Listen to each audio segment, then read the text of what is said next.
Relation and function, class 12th NCERT exemplar, short answer type question number 12। Question में दो set दिए हुए हैं, एक एक्स सेट है जिसमें 1 2 3 एलिमेंट है और एक वाई सेट है 4 5। कहता find whether the following subsets of x, ये कार्टेशियन प्रोडक्ट का साइन है जो 11th में किया था हमने। एक्स और वाई का कार्टेशियन प्रोडक्ट निकालना है और उसके सबसेट्स निकालने हैं और वो सबसेट्स को चेक करना है कि वो फंक्शन है कि नहीं फ्रॉम एक्स टू वाई और नॉट। ये अलग अलग पार्ट्स दिए हुए हैं तो वन बाय वन हम इसको सॉल्व करते हैं। पहले हम समझते हैं कि X Cartesian product with Y क्या आ रहा है हमारा। तो एक्स हमें दे रखा है 1 2 3, वाई दे रखा है 4 5। एक्स डाल दिया कार्टेशियन प्रोडक्ट विद वाई। वो कार्टेशियन प्रोडक्ट कैसे करते थे, 1 को 4 के साथ, फिर 1 को 5 के साथ, फिर 2 को 4 के साथ, 2 को 5 के साथ, फिर 3 को 4 के साथ, 3 को 5 के साथ। ये आ गया, ये आ गया कार्टेशियन प्रोडक्ट। अब इस कार्टेशियन प्रोडक्ट के कुछ सबसेट्स लिखे हैं, ये 4 सबसेट्स लिखे हैं, जैसे कि पहले में लिखा है 1 4 1 5 2 4 और 3 5। तो अलग से इनको अगर ब्रेसेस में लिखते हैं तो ये सबसेट हो गया, है ना। मतलब कि f is a subset of x Cartesian product with y। फिर इसी तरह g एक फंक्शन है, वो भी g is a subset of x Cartesian product with y, क्योंकि g में क्या है 1 4 2 4 3 4। ये आ गया 1 4 2 4 और 3 4, तो ये भी एक सबसेट हो गया। तो ऐसे ये 4 सबसेट्स लिखे हैं। अब चेक ये करना है कि क्या ये फंक्शंस हैं from X to Y, from X to Y, ये चेक करना है। तो ये फर्स्ट पार्ट में गिवन था फंक्शन हमें, तो इसको एरो डायग्राम से समझना इजी है।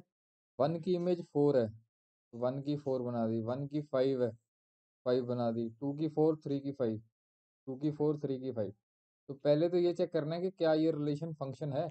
फंक्शन की डेफिनेशन ये थी कि जो पहला वाला सेट होता है उसके हर एलिमेंट की कुछ ना कुछ इमेज होनी चाहिए, ये बी सेट में या वाई सेट में, मतलब कुछ ना कुछ एरो जाने चाहिए, जा तो सब के रहे हैं।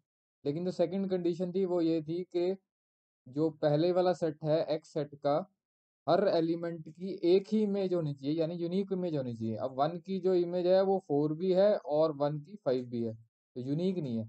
इसका मतलब ये रिलेशन फंक्शन नहीं है।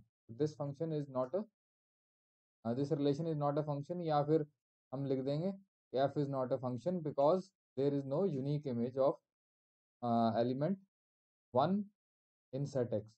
ठीक है, थोड़ा सा हम लिख देते हैं जो मैंने समझाया। Although every element of set X has some image in set Y, हर एक की कुछ ना कुछ इमेज तो है वाई सेट में, बट एलिमेंट 1 हैज 2 इमेजेस, 1 की 2 इमेजेस हैं as 4 and 5 in set Y, तो which is not unique, thus F is not a function from X to Y. जो भी समझाया वो सारा एक्सप्लेन कर दो। सेकेंड पार्ट में जी का चेक करना है कि ये फंक्शन है कि नहीं फ्रॉम एक्स टू वाई। तो जो पहले वाले एलिमेंट्स हैं वो हमने सेट एक्स में लिख दिए, दूसरे वाले तो सिर्फ 4 के ऊपर ही जा रही है तीनों केसेस में इमेज, इसकी तो कोई इमेज है ही नहीं, मतलब 5 की कोई प्री इमेज नहीं है। तो अब इसमें भी हर एलिमेंट की कुछ ना कुछ इमेज तो है, बट यूनिक भी है, क्योंकि हर एलिमेंट जो है उसकी एक ही इमेज है, 1 की भी एक ही है, 2 की भी एक ही है, 3 की भी एक ही है। अगर 1 से कोई और एरो जा रहा होता है 5 पे, तो 1 की 2 इमेजेस हो जाती है, फिर हम कहते हैं कि ये फंक्शन नहीं है। लेकिन यहाँ पे हर एक एलिमेंट की कुछ ना कुछ इमेज है और यूनिक है, जब दोनों कंडीशन सेटिस्फाई होती हैं तो वो फंक्शन होता है। तो ये सारा एक्सप्लेन कर देंगे। Observing arrow diagram, every element of set X has some image and a unique image in the set Y. तो this g is a function from x to y, तो हम यहाँ पे g ऐसे लिख सकते हैं। थर्ड पार्ट में h का हमने एरो डायग्राम बनाया, 1 की इमेज 4 है, 2 की 5, 3 की 5। ठीक है, तो हर एलिमेंट की कुछ ना कुछ इमेज है और हर एलिमेंट की एक यूनिक इमेज है, 2 की भी एक ही इमेज है, 3 की भी एक ही इमेज है। ठीक है, 2 से 1 पे जाए कोई दिक्कत नहीं है, 1 से 2 पे नहीं जाने चाहिए। ठीक है, तो वो एक की फिर 2 इमेज हो जाएंगी वो, तो इसलिए ये भी H is also a function. तो अब एक ही लाइन पहले इतनी लिख चुके हैं तो अब ज़्यादा लाइंस लिखने की जरूरत नहीं है। तो since every element in set X has some unique image in set Y, तो दोनों चीज़ें आ गई, हम भी आ गया, यूनिक भी आ गई, दोनों कंडीशंस। तो this h is a function from X to Y. तो हम लिख सकते हैं यहाँ पे एच। नेक्स्ट जो सबसेट है वो के है। तो अब 1 की इमेज 4 है और 2 की इमेज 5 है। तो 1 और 2 की तो यूनिक इमेज है, लेकिन 3 की कोई इमेज नहीं है।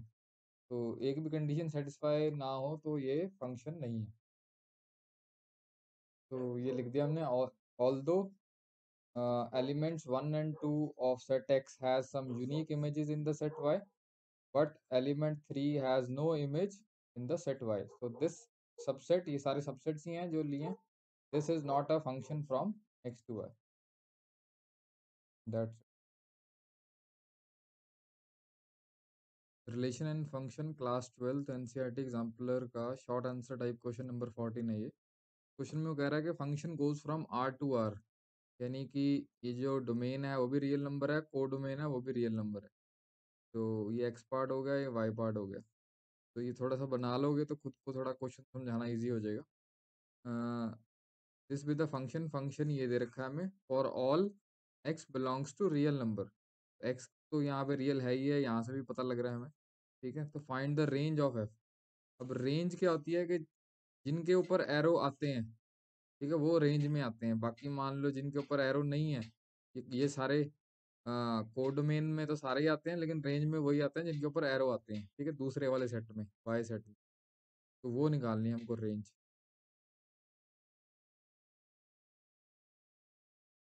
जो क्वेश्चन में दिया हुआ था वो हमने लिख दिया, function for all X belongs to real number. Basically हमको रेंज निकालनी है, तो यानी कि ऐसे कुछ y की वैल्यू यहाँ पे क्या है और यहाँ क्या है, ये निकालना है। तो हम क्या करेंगे, ये जो हमें फंक्शन गिवन दिया हुआ है, इसमें से हम cos x in terms of y निकालेंगे। ठीक है, क्योंकि cos x की रेंज हमें पता है, -1 से 1 के बीच में लाई करता है। तो फिर cos x in terms of y निकाल के फिर हम y की रेंज निकाल लेंगे। ठीक है, तो जो हमें गिवन है वहीं से स्टार्ट करते हैं। ये फंक्शन की जगह हमने y लिख दिया और 2 माइनस कॉस एक्स को ऊपर ले गए, y को नीचे ले आए। फिर यहाँ से हमें cos x निकालना है, तो cos x को राइट साइड पे ले गए और 1/y को लेफ्ट साइड पे ले गए। तो ये आ गया cos x in terms of y। तो हमें रेंज पता है cos x की, -1 से 1 पे लाई करता है। तो cos x की वैल्यू यहाँ से निकाल ली, 2 माइनस 1/y। तो ये आ गया। तो अब यहाँ से हम निकालने की कोशिश करेंगे y। अब क्योंकि हमें y को अकेला करना है, तो सबसे पहले ये 2 को ख़त्म करते हैं। तो सब्ट्रैक्टिंग 2, पूरी इनइक्वालिटी से 2 को सब्ट्रैक्ट कर देते हैं। तो -2 इधर आ गया, -2 इधर आ गया, -2 इधर आ गया, तो ये कैंसिल हो गया। तो ये -1/y रह गया, -1 -3। ठीक है, नेक्स्ट स्टेप में इस माइनस को ख़त्म कर देते हैं, पूरी इनइक्वालिटी को। मतलब हमें इसी पे फोकस करना है, इसके अकॉर्डिंग पूरी इनइक्वालिटी चेंज होगी। तो -1 से मल्टीप्लाई करते हैं पूरी इनइक्वालिटी, तो ये साइन चेंज हो जाएंगे, इसके भी साइन चेंज हो जाएंगे, ये 1/y आ जाएगा। और इनइक्वालिटी के भी साइन चेंज हो जाएंगे, जो लेस देन है वो ग्रेटर देन इक्वल टू बन जाएगा। नेक्स्ट स्टेप में क्या करना है, क्योंकि हमें y को ऊपर लाना पड़ेगा।